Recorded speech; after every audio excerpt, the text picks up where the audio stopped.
So we asked that question. So what Maharaj then says, Nanak Hukum hai je bujh hai. What does bujhna mean? Guessing. And Guessing. guessing. Understand. To guess, yeah. So if I said Mera hat bujh hai, I would say bujh, because you don't know. So you have to guess. So the question we've asked here, and before we can answer the question, is that before we can accept or obey the hukum of Vaheguru's command, we need to know what the hukum is. So, what is the hukum? Go on then, we all the job yourself. We're all Sikhs, and we say we obey the hukum of Vaheguru, of the Guru. What is the hukum? Come back to you in a minute. Somebody else? Good deal. What's the hukum? So would it be just generally what Sikhi tells us? So even things like Guru Devji's teaching, would that be yeah. an idea of one hukum? Yeah. And So give me a very obvious hukum that we follow. keep your guests. Yeah. Anything else? Anji? Anything else? Yeah, Anji? I just thought. The start or what do we do in our Dora? What do we say in the Dora? Sab Sikhan ko. So what is the hukum there? That we obey who was our Guru? Guru Kansa. So what are the sort of things that we do every day that shows that we follow a hukum? And Path, Naam Simran, yeah. All those good things. So if we talked about following the hukum, now probably a difficult question, but does everybody follow hukum? And I'm not looking for an answer, but the question arises: Guru Nanak says that everybody in their heart wants to be Satyar. What does Satyar mean? But everybody is not Satyar. Some people are who they are. So what happens to us where we have the intention of being Satyar, but we do things which could be deemed to be Uriyar, the opposite? What are the sorts of things, what are the sort of challenges that we have in our everyday lives that tempt us from being Satyar? Yeah, we love the concept of being Satyar. We all know it's the right thing to do, but what stops us, Anji?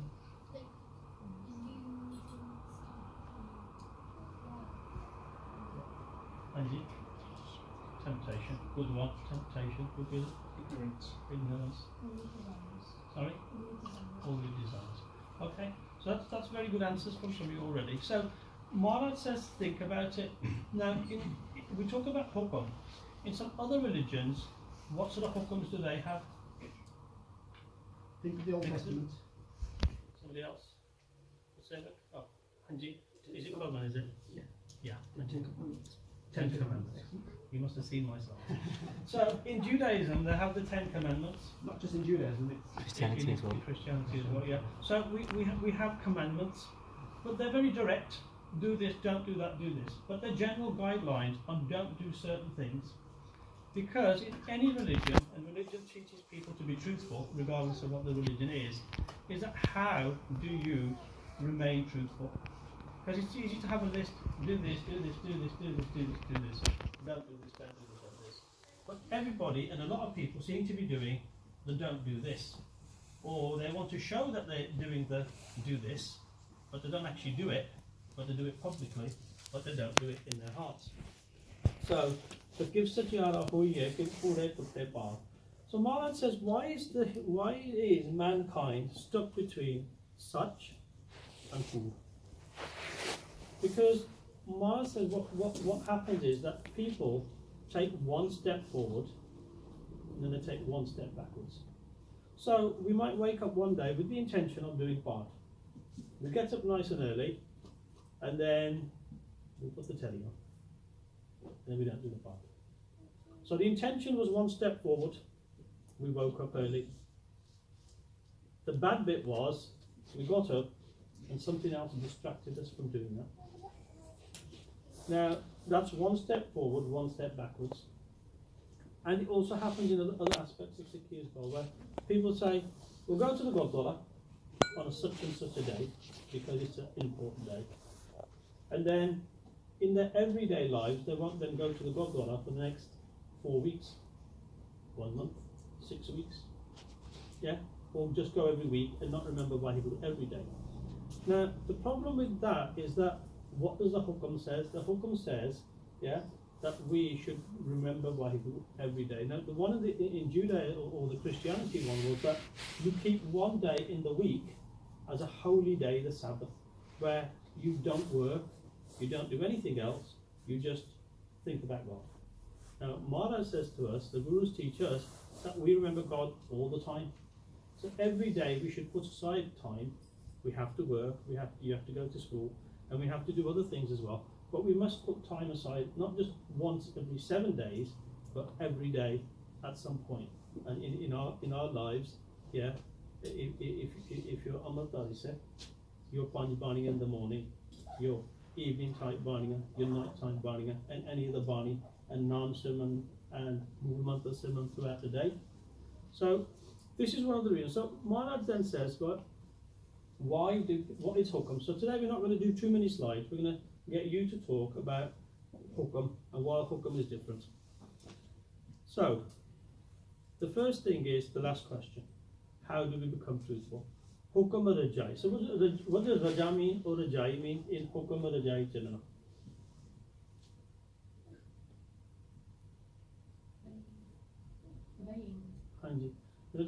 Obeying Raja means to be in acceptance of something.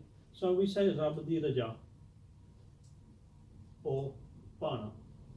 So when we have Hukumn, so if you go to school, so you go to high school, some of you do.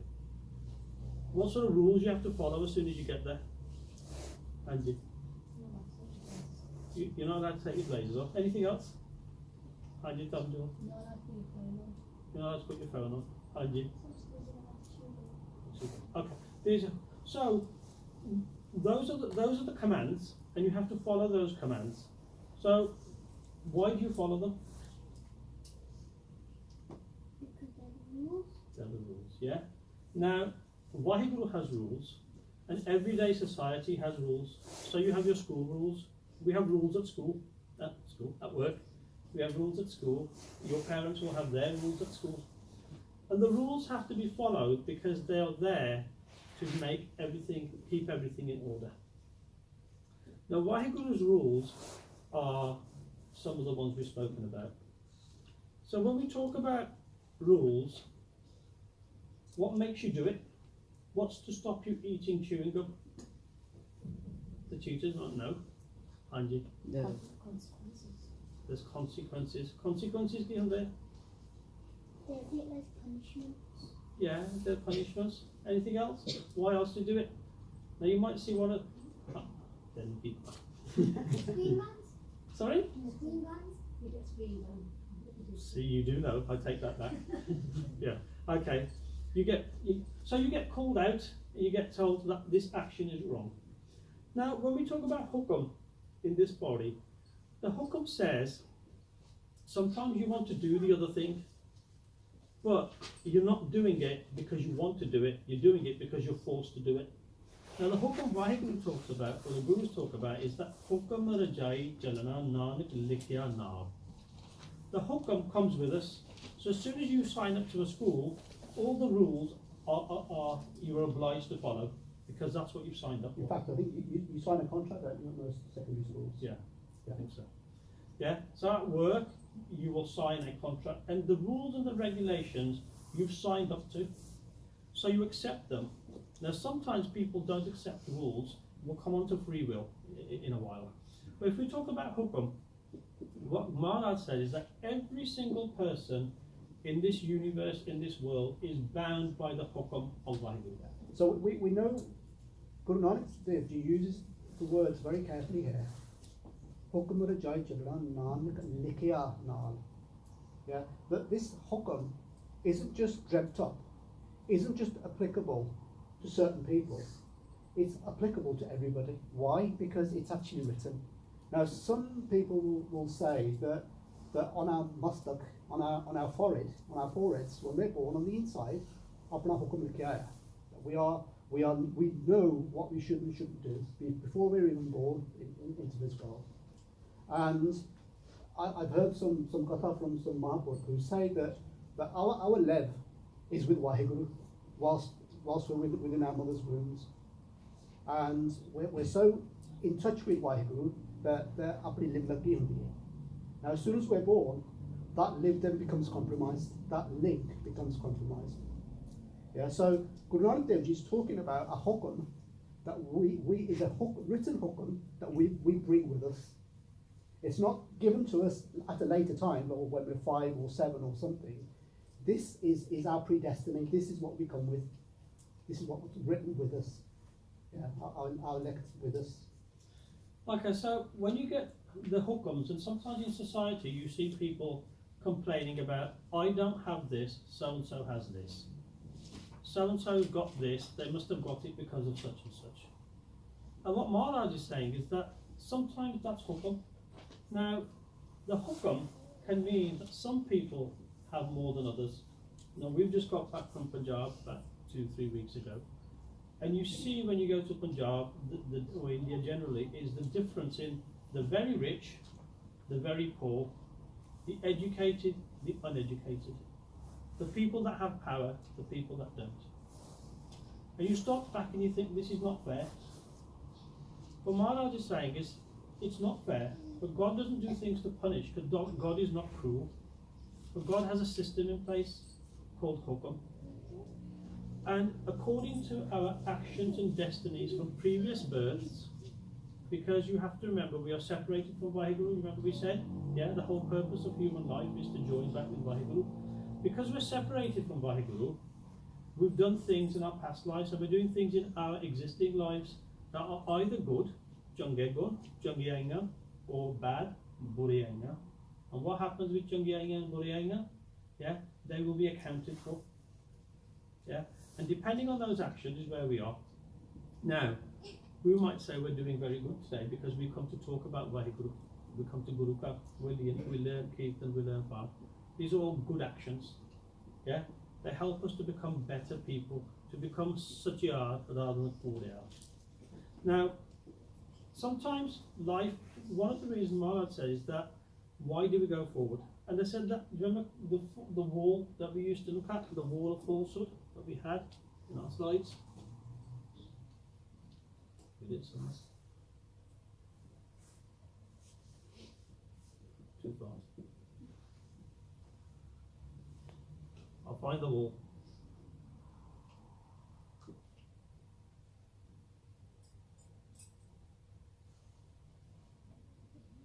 Okay, so the wall of falsehood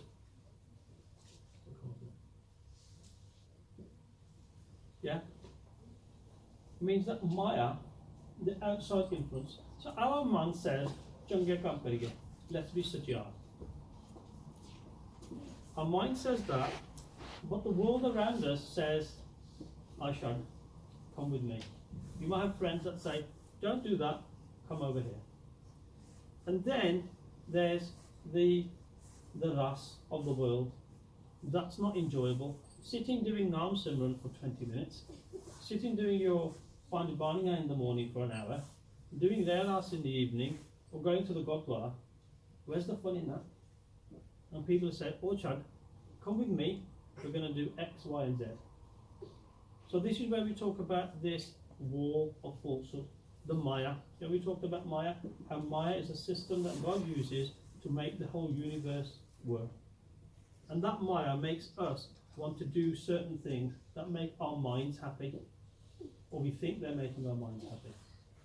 So that becomes difficult for us to follow. Now, think about when we do Path, what makes it difficult to focus on doing Path? Anji? There's other things around us. Yeah, things like? Things that you would say if you're a child you would like play on a console or something. Yeah, Anji? Might be sounds that distract you. The sounds that distract you, yeah. Or Sorry, shout. Things to do, other things to do, Andy. People coming out, so inconsiderate, aren't they? Yeah. But all these things have The pressures that you brought with you from your work and pressures, yeah, life. pressures. So society puts pressures on us, yeah, and other things put pressures on us. Your school world might put pressures on you. Applying for universities, doing exams, your work, you might be doing, got lots of work to do and you're behind on the work, yeah. All these things put pressure on us, and then we're always in a hurry, and we can't focus and concentrate. But the Hukumn says, Hukumn but we have to accept whatever we get, if we live with that. Now that doesn't mean, there's two sorts of Hukumn. Now we're going to come on to something called free will. What's free will mean? Andy? It's like God given, it's like a right to do something. You have a choice, yeah? Okay, we're going to come on to free will. So let's just summarise Hukumn. Everybody is under Hukumn. The whole world, the whole universe is under Hukumn. People are at different stages depending on the Hukumn. For some people, Hukumn means one thing. For other people, Hukumn means another. But in all religions, the Hukumn says, do good things, not bad things. But the world around us puts pressure on us and makes us do the wrong things. And those things happen. So Waverley says, okay, I'm going to give the human being something called